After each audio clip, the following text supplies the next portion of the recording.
ముందుగా హెడ్లైన్స్. లోక్సభలో రాహుల్ గాంధీ వ్యాఖ్యలు దుమారం. రక్షణ మంత్రి రాజ్నాథ్ సింగ్ తీవ్ర అభ్యంతరం.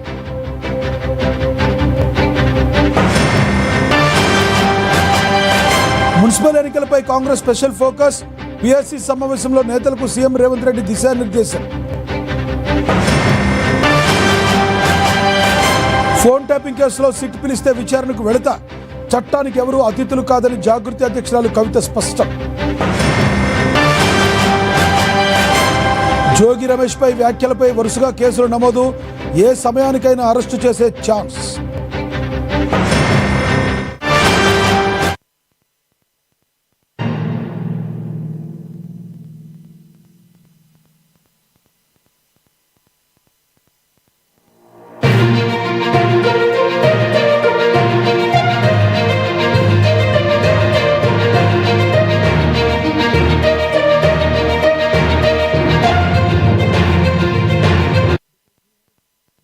బ్రేకింగ్ న్యూస్ చూస్తున్నాం. విపక్ష నేత కాంగ్రెస్ ఎంపీ రాహుల్ గాంధీ వ్యాఖ్యలతో లోక్సభలో గందరగోళం నెలకొంది. దేశభక్తి ఎవరికి ఉందో ప్రజలకు తెలుసునంటూ లద్దాఖ్ ఘటనను ప్రస్తావించారు. మాజీ ఆర్మీ చీఫ్ పుస్తకంలోని అంశాన్ని రాహుల్ పేర్కొన్నారు. దీనిపై కేంద్ర మంత్రులు అమిత్ షా, రాజ్నాథ్ సింగ్ అభ్యంతరం వ్యక్తం చేస్తూ తీవ్రంగా ఖండించారు. రాహుల్ చెప్తున్న పుస్తకం ఇంకా పబ్లిష్ కాలేదని తెలిపారు. రాష్ట్రపతి ప్రసంగంపై ధన్యవాదాల తీర్మానంపై మాట్లాడాలని రాహుల్కు స్పీకర్ ఓం బిర్లా సూచించారు.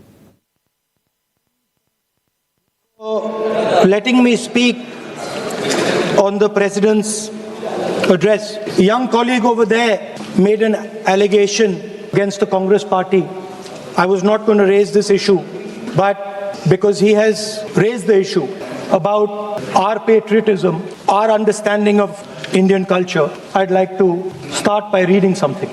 And this is from the memoirs of Army Chief Naravane. And I'd like you to listen nicely.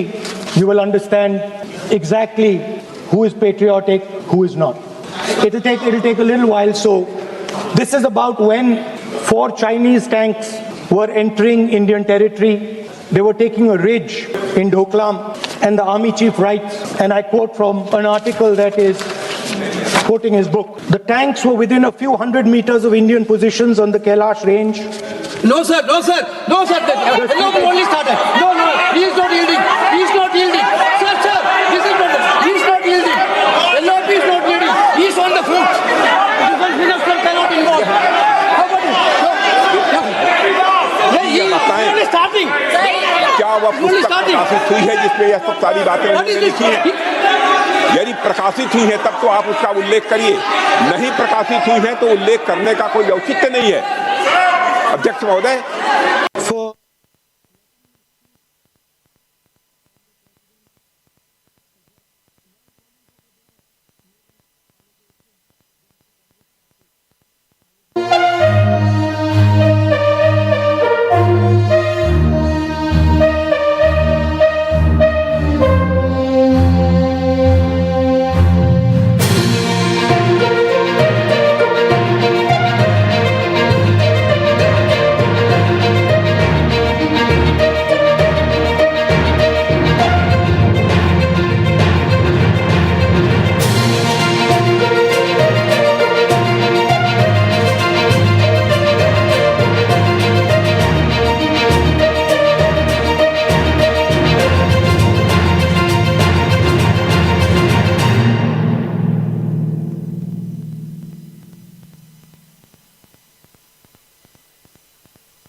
Breaking news చూస్తున్నాం. మున్సిపల్ ఎన్నికలపై కాంగ్రెస్ స్పెషల్ ఫోకస్ పెట్టింది. ఈ క్రమంలో మంత్రులు పిఎస్సి నేతలతో CM Revanth Reddy zoom meeting నిర్వహించారు. రాష్ట్ర Congress incharge Meenakshi Natarajan, PCC chief Mahesh Kumar Goud, deputy CM Bhatti, పలువురు మంత్రులు, పిఎస్సి సభ్యులు దీనిలో పాల్గొన్నారు. మున్సిపల్ ఎన్నికల వ్యూహాలపై నేతలకు సీఎం రేవంత్ దిశానిర్దేశం చేశారు. మున్సిపల్ ఎన్నికల్లో కాంగ్రెస్ గెలిపే లక్ష్యంగా సమిష్టిగా పనిచేయాలని నేతలకు పిలుపునిచ్చారు. రెబల్స్ లేకుండా జాగ్రత్తలు తీసుకోవాలన్నారు. పార్టీ కోసం పనిచేసిన వాళ్లను గెలిపించుకోవాలని సూచించారు. అభ్యర్థిని ఖరారు చేసిన వాళ్లే గెలుపు బాధ్యతను కూడా తీసుకోవాలన్నారు.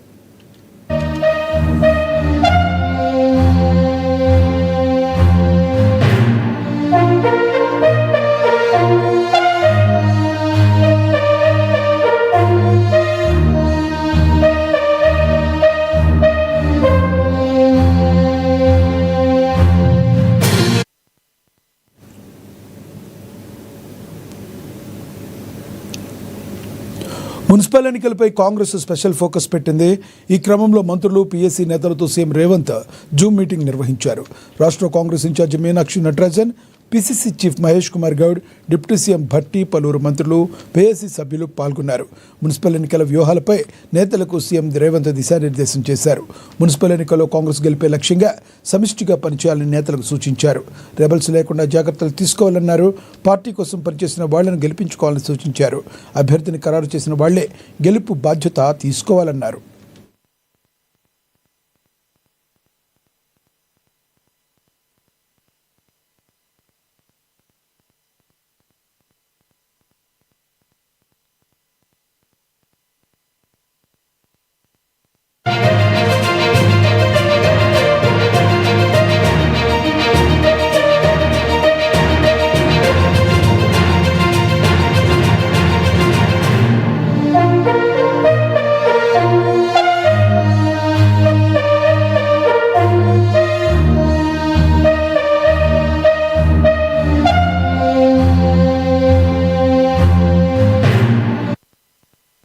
బ్రేకింగ్ న్యూస్ చూస్తున్నాం. ఫోన్ ట్యాపింగ్ వ్యవహారంపై జాగృతి అధ్యక్షురాలు కవిత స్పందించారు. ఫోన్ ట్యాపింగ్ కేసు విచారణలో సిట్టు తనను పిలిస్తే విచారణకు ఖచ్చితంగా వెళ్తానని ఆమె తెలిపారు. తన ఫోన్ తన భర్త ఫోన్లో ట్యాప్ చేశారని అనుమానాలున్నాయని కవిత తెలిపారు. కేసులో ఏం జరిగిందో నాకు తెలియదని, అయితే చట్టానికి ఎవరు అతిథులు కాదని చెప్పుకొచ్చారు ఆవిడ. ప్రజా జీవితంలో ఉన్నప్పుడు ఇవన్నీ ఎదుర్కోవాల్సిందే అని అన్నారు. గతంలో ఈడీ, సిబిఐ పిలిస్తే విచారణకు వెళ్లానని గుర్తు చేశారు. కాంగ్రెస్ ప్రభుత్వం గుంటనక్క హరీష్ రావుతో మ్యాచ్ ఫిక్సింగ్లో ఉందని ఆరోపించారు కవిత. కాంగ్రెస్ ప్రభుత్వం ఫోన్ ట్యాపింగ్ వ్యవహారాన్ని ఇప్పట్లో ముగించదని చెప్పుకొచ్చారు జాగృతి అధ్యక్షురాలు కవిత. ఏమంటున్నా బ్రదర్, మన ఏం జరిగిందో నాకు తెలియదు. చట్టానికి ఎవరు కూడా అతీతులు కాదనడానికి మాత్రం మనము ఆలోచన చేసుకోవాలి. సేమ్ థింగ్ నిన్న కేసీఆర్ గారిని ఫోన్ ట్యాపింగ్ పిలిచిన తర్వాత కూడా మళ్ళా వర్కింగ్ ప్రెసిడెంట్ కేటీఆర్ గారు మాట్లాడుతూ అనేకమైన అంశాలు చెప్పారు. విచారణకు పిలవడం నేరము, ఘోరము అన్నట్టుగా మాట్లాడినారు. నేనేమంటున్నా, ప్రజా జీవితంలో ఉన్నప్పుడు అనేకమైన అంశాలు ఉంటే వాటి కాన్సిక్వెన్సెస్ ఫేస్ చేయాల్సి వస్తుంది. సో ట్రాన్స్పరెంట్గా విచారణ కొనసాగడానికి అందరం కూడా సహకరించి ఈ అంశాన్ని ఎంత తొందరగా క్లోజ్ చేస్తే అంత మంచిది. వారు మాట్లాడిన మాటలు చూడండి, ఎట్లా అయితే మంచోడైనా చెడ్డోడైనా మేము చెప్పిన వాళ్ళకి ఓటేయాలన్నారో అసలు మమ్మల్ని విచారణకే పిలవద్దు అన్నట్టు మాట్లాడుతుంది. అసలు ఆ సిచ్యువేషన్ ఎందుకు వచ్చింది? ఇన్ని రోజులు పిలవలేదు కదా కేసీఆర్ గారిని విచారణకు. ఇప్పుడు ఆ సిచ్యువేషన్ వచ్చింది కదా. ఆ సిచ్యువేషన్ ఎందుకు వచ్చిందో ఇప్పటికన్నా అంతర్గతంగా వాళ్ళు పరిశీలన చేసుకోవాలి. ఒకటి. రెండు, ఒకవేళ పిలిచిండ్రు అనుకోండి విచారణకు, పోక తప్పదు. ఇప్పుడు రేపు నన్ను పిలిచినా పోతారు. నన్ను కూడా అప్పుడు ఈడీ, సిబిఐ పిలిస్తే పోయినా కదా. నేను చేసినా నేరం చేయలేదా అనేటటువంటిది నేను చేయలేదని నా మనసుకు తెలుసు, కానీ అది ప్రూవ్ అవ్వాలి కదా. ఇప్పుడు కూడా అదే జరుగుతుంది. సో చట్టానికి అందరం కూడా సహకరించాలి. పిలిచినప్పుడు పోతాం. కాకపోతే ఆ యొక్క ఆలోచన విధానం ఏదైతే ఉన్నదో అందులో మార్పు రానంత కాలం బీఆర్ఎస్ పార్టీని మాత్రం ఎవడు కూడా బాగు చేయలేదు.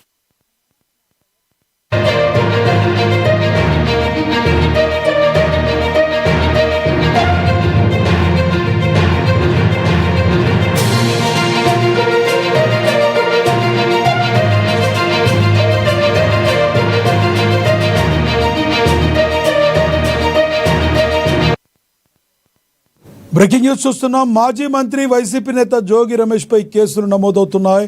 మంత్రి లోకేష్పై అనుచిత వ్యాఖ్యలు చేశారని ఇబ్రహీంపట్నం, తిరువూరు, చిత్తూరు జిల్లాల్లో టీడీపీ నాయకులు కేసులు పెట్టారు. బెయిల్పై ఉన్న జోగి రమేష్ను అరెస్టు చేసేందుకు పోలీసులు ప్రయత్నిస్తున్నట్లుగా సమాచారం. తాజా ఘటనలతో బెయిల్ రద్దు చేయాలని కోర్టులో పిటిషన్ వేసేందుకు ప్రభుత్వం సిద్ధమైంది. కోర్టు బెయిల్ రద్దు చేస్తే ఆ కేసులోనే ఆయన అదుపులోకి తీసుకుంటారు, లేదంటే తాజా కేసులో అరెస్టు చేస్తారని మనకి సమాచారం అయితే అందుతుంది.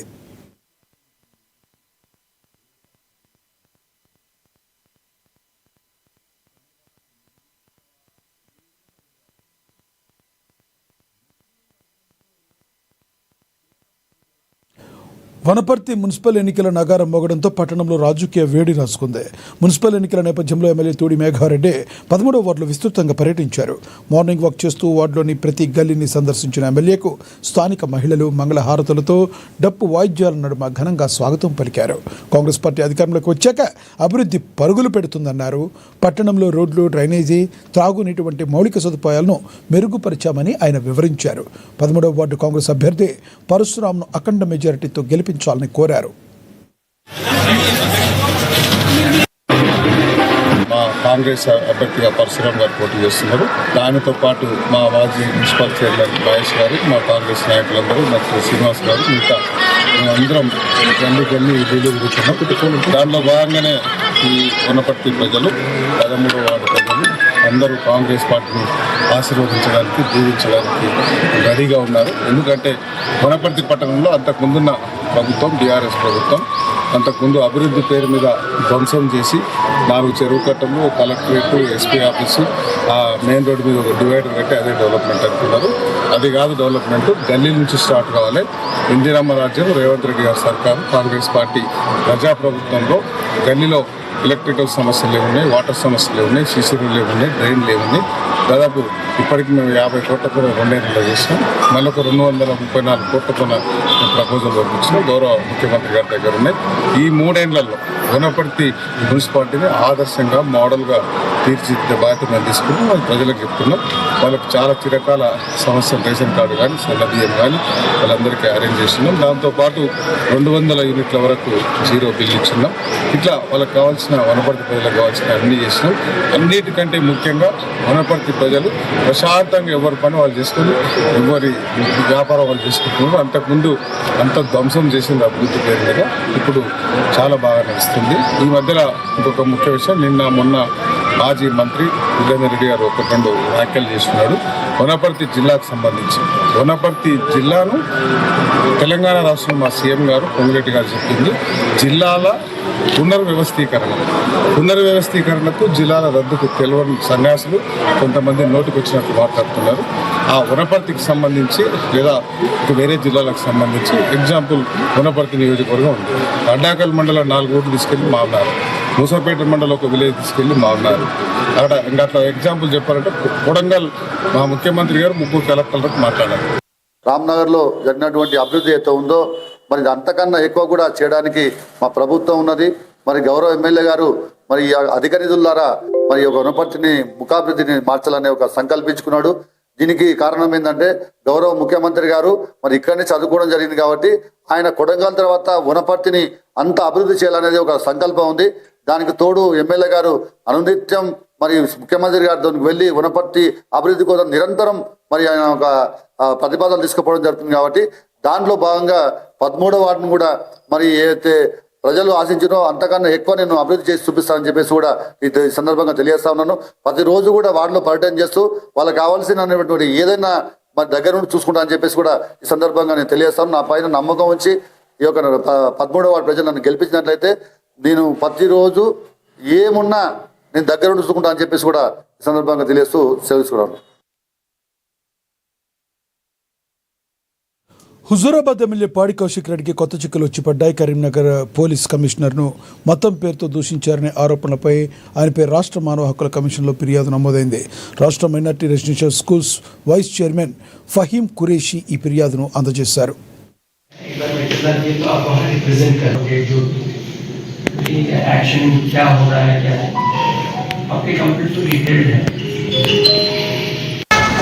ఇండిపెండెన్స్ వచ్చినప్పటి నుంచి ఈ రోజు ఇట్లాంటి వ్యాఖ్యలు ఏ ఎమ్మెల్యే చేయలేదు. ఈ రోజు వాని మతి స్థిమితం పోయి కౌశిక్ రెడ్డి ఆ మాటలు మాట్లాడము, దానికి కేసీఆర్, కేటీఆర్ ఇప్పటివరకు రియాక్ట్ చేయకపోవడము, అతని ఎస్టిమేషన్ ట్రాన్స్ఫర్ చేయడం కాక నేనేదో ట్విట్టర్లో మెసేజ్ పెడితే దాని పబ్లిక్ డొమైన్ లో సోషల్ మీడియాలో నేను పెడితే నన్నే బ్లాక్ చేయడం జరిగింది కేటీఆర్ గారు. ఇంత విషయము ముస్లింల పట్ల ఆ పార్టీ ఎందుకు పెరుగుతుందో అర్థమైతలేదు.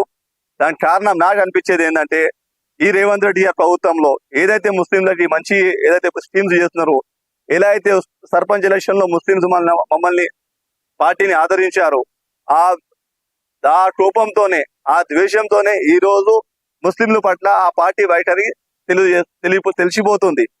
సో ఒకవేళ నేను చెప్పిన మాట తప్పు ఉంటే 24 గంటల్లో కౌశిక్ రెడ్డిని పార్టీని సస్పెండ్ చేయి, లేకపోతే నువ్వు ఆయన చెప్పిన స్టేట్మెంట్ ఎండార్స్ చేసినట్టు నిరూపణ అవుతుంది. కేటీఆర్ గారు ఒకవేళ మీరు సెటిలర్ అనుకుంటారు, సెటిలర్ అని ఆలోచన ఉంటే మాత్రం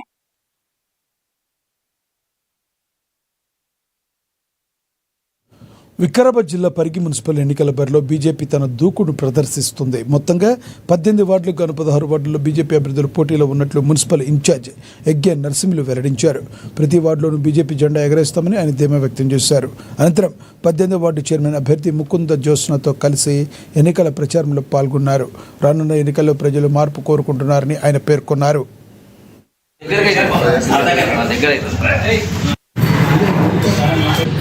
జ్యోత్స్నక్కని ఈ పార్టీలకు ఆహ్వానించడం జరిగింది. వాళ్ళు దానికి స్పందించి భారతీయ జనతా పార్టీ నీతి నిజాయితీని మెచ్చి ఈ పార్టీలకు వచ్చి ఈరోజు మున్సిపల్ చైర్మన్ అభ్యర్థి లాగా మేము నిలబెట్టినాం. నేను ఒకటే సూటి ప్రశ్న గౌరవ ఎమ్మెల్యే గారికి మాజీ ఎమ్మెల్యే గారికి అడగబోతున్నాను. మేము మా క్యాండిడేట్ని పెట్టి మేము ఓట్లు అడుగుదాం. భారతీయ జనతా పార్టీకి కమలం పువ్వు గుర్తు మీద ఓట్లు అడుగుతున్నాం. మా క్యాండిడేట్ క్వాలిఫికేషన్ ఏంటంటే మా క్యాండిడేట్ ఒక ఎడ్యుకేటెడ్, పోస్ట్ గ్రాడ్యుయేట్, డాక్టరేట్ తీసుకున్న వ్యక్తి, తొలిదశ ఉద్యమకారుడు, ఎటువంటి విమర్శ లేని వ్యక్తి. మేము మా క్యాండిడేట్ని ప్రకటించి పరిగి లోకల్లో ఉండే వ్యక్తిని ప్రకటించి ఓట్లకు పోతున్నాం. వరదైపోయింది. మహేష్ రెడ్డి గారు ఉంటే అతను ఓడగొట్టారు. కానీ ఇక్కడ పనిచేయాల్సింది ఒక మున్సిపల్ చైర్మన్ అభ్యర్థి. మీరు చైర్మన్ అభ్యర్థి పేరు చెప్పకుండా ఓట్లు ఎట్లా అడుగుతున్నారు? అసలుకి 16 వార్డులలో నిలబడ్డ ప్రతి ఒక్క భారతీయ జనతా పార్టీ కార్యకర్తకు కమలం పువ్వు గుర్తుకు ఓటేసి Bharatiya Janata party municipal chairman అభ్యర్థిని వాళ్ళతో అందరితో మాట్లాడుతున్నాం.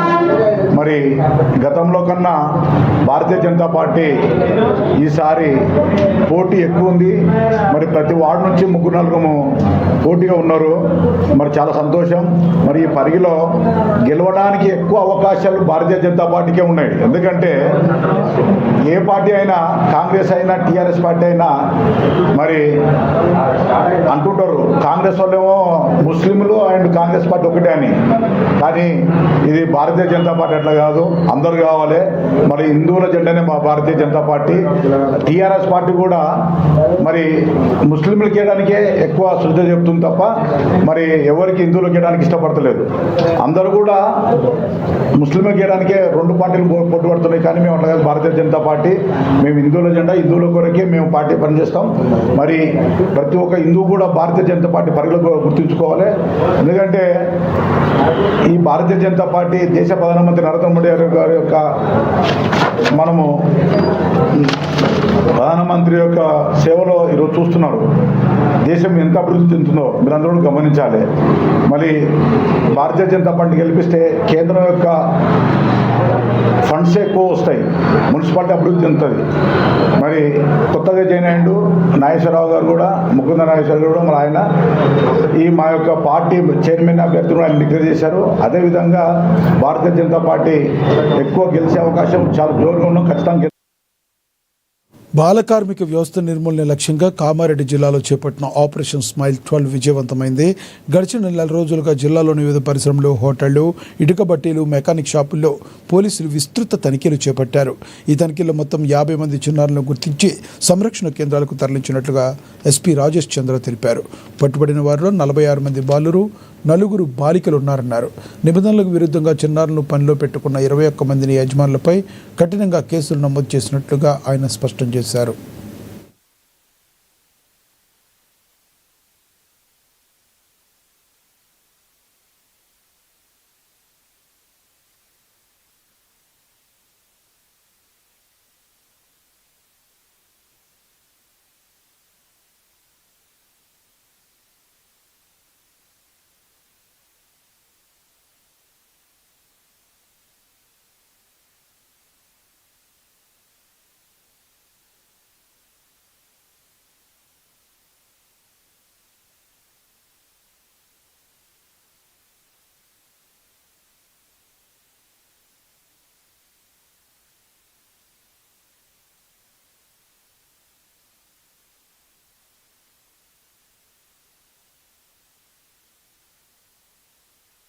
అయోధ్య కరసేవకు షాహిద్ నందరాజు గౌడ్ 33వ వర్ధంతి వేడుకలు బాగంబర్పేటలో ఘనంగా జరిగాయి. ఆయన స్మారక స్తూపం వద్ద బీజేపీ శ్రేణులు నివాళులు అర్పించారు. ఆయన త్యాగాన్ని స్మరించుకున్నారు. ఐఎస్ఐ ఉగ్రవాదుల చేతిలో బలైన నందరాజు గౌడ్ త్యాగం చిరస్మరణీయమని నేతలు కొనియాడారు.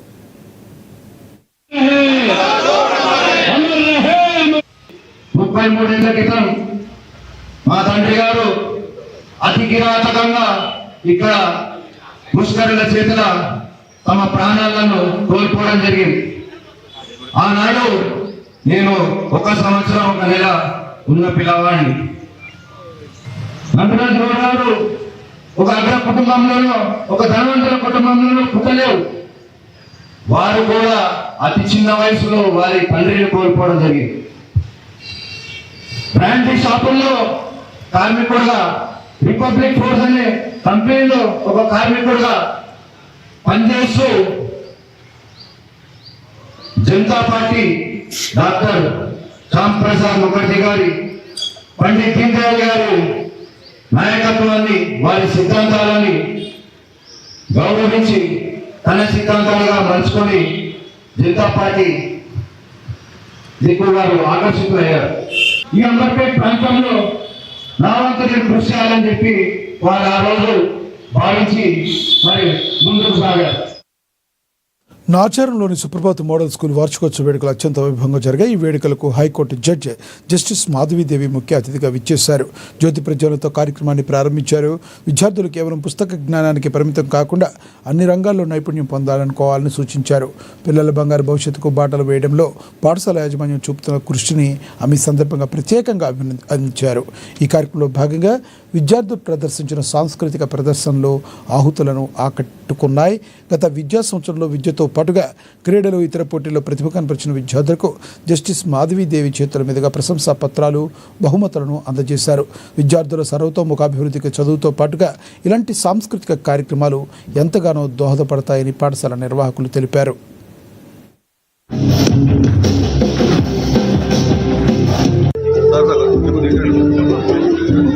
తనతో పాటు regional officer and deputy secretary of CBSE ఆరు Hyderabad have been attended as a guest of honor. And I'm really grateful for both of them to be a part of the today's program. And we have taken the theme as pretty simple, that how did India develop from the very basic KVH to the AI digital modules. And we are not taking anything cinematic. We have taken the core subjects, what students have actually learned in their historical classes. That is what we actually presented. So I should be really thankful to all the parents who supported and who will always continue to support, and also the efforts of teachers and the participation of students. I really thank every one of them. And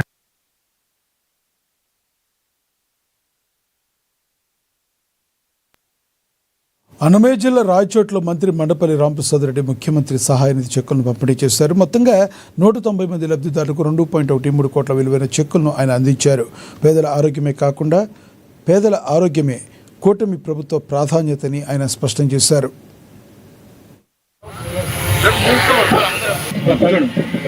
రైతుల కోసం కుటుంబాలకు చెందిన వాళ్ళు ఉన్నాం.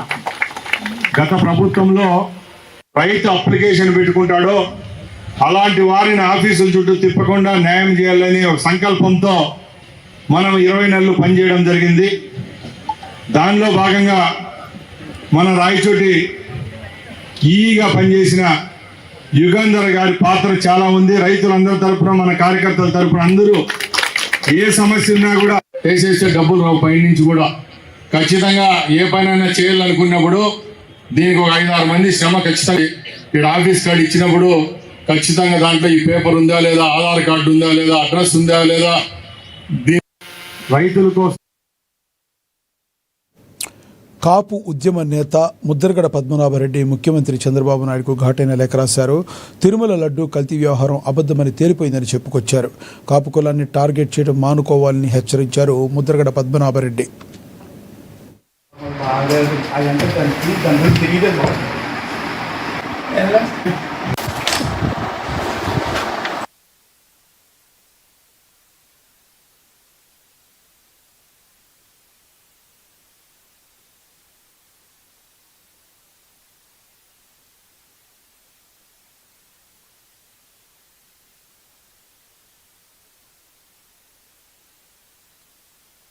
Road ప్రమాదాల నివారణ లక్ష్యంగా మార్కాపురంలో జాతీయ రోడ్డు భద్రతా మహోత్సవాలు ఘనంగా జరిగాయి. జిల్లా జాయింట్ కలెక్టర్ పులి శ్రీనివాసుల ఆదేశాల మేరకు నిర్వహించిన ఈ కార్యక్రమంలో అధికారులు, పోలీసులు, విద్యార్థులు పెద్ద ఎత్తున పాల్గొన్నారు. స్థానిక పోలీస్ స్టేషన్ వద్ద ఎమ్మెల్యే కందుల నారాయణ రెడ్డి జెండా ఊపి అవగాహన ర్యాలీని ప్రారంభించారు. పట్టణంలోని ప్రధాన వీధుల గుండా సాగిన ఈ ర్యాలీలో విద్యార్థులు ప్లకార్డులతో రోడ్డు నియమాలపై నినాదాలు చేశారు. అనంతరం ఖమ్మం సెంటర్లో మానవహారం నిర్వహించారు. అతివేగం, మద్యం సేవించి వాహనం నడపడం, డ్రైవింగ్ సమయంలో మొబైల్ వాడటం ప్రాణాలకే ముప్పని డీఎస్పీ నాగరాజు హెచ్చరించారు.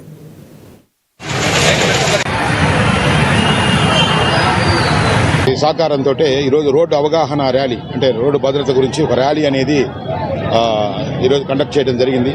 దీని ఉద్దేశం ఏం లేదండి, యాక్చువల్గా పోయిన సంవత్సరం అయితే కొంత మనకి యాక్సిడెంట్లు తగ్గినాయి మన సబ్ డివిజన్లో కానీ జిల్లాలో కూడా. కానీ ఇంకా కూడా ఎన్నో కుటుంబాలు ఈ రోడ్డు ప్రమాదాలకు గురయ్యి సో వాళ్ళ బాధలు మా దగ్గరికి వచ్చినప్పుడు వాళ్ళ ఎక్కువగా కూడా రోడ్డు మీదకి వచ్చేది ఎవరు ఉంటారండి, ఆ ఇంటి యజమాని ఉంటాడు. ఆ ఇంటి యజమాని మాత్రమే ఆ కుటుంబం పని మీద బయటకు వస్తాడు. ఆ శిరస్త్రాణం లేకుండా అంటే హెల్మెట్ లేకుండా కానీ సో ఏదన్నా వాళ్ళ ఫ్రెండ్స్ ఉంటే డ్రంక్ అండ్ డ్రైవ్లో కానీ సో తెలియకుండా ఆ రూల్స్ పాటించుకోకుండా ప్రమాదానికి గురి అయినప్పుడు తర్వాత ఆ కుటుంబం పడే బాధలు అనేది ప్రత్యక్షంగా చూస్తున్నాం మేము. మాకే కంటికి నీళ్ళు వస్తున్నాయి. సో నీ కుటుంబం నీ వెనకుండేటప్పుడు నువ్వు రోడ్డు మీద ఎక్స్పోజ్ చేసేటప్పుడు రోడ్డుకు సంబంధించిన నియమావళిని ఖచ్చితంగా ఫాలో కమ్మని చెప్పి ఇంతకుముందు ఎన్నో అవగాహన కార్యక్రమాలు పెట్టాము. కొంత మార్పు వచ్చింది, కానీ ఇంకా పూర్తిగా మార్పు రాలా. కొత్తగా ఇది మార్కాపూర్ జిల్లా అయింది, ప్రస్తుతం ఇది జిల్లా హెడ్ క్వార్టర్ అయింది.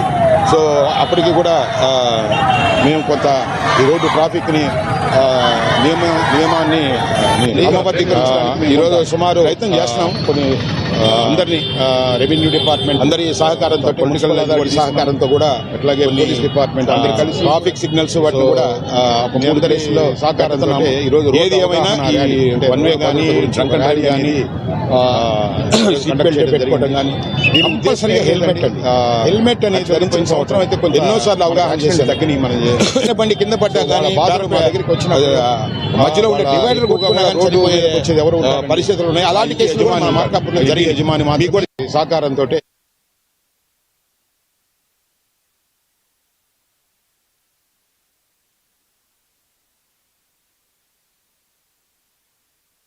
ఇవి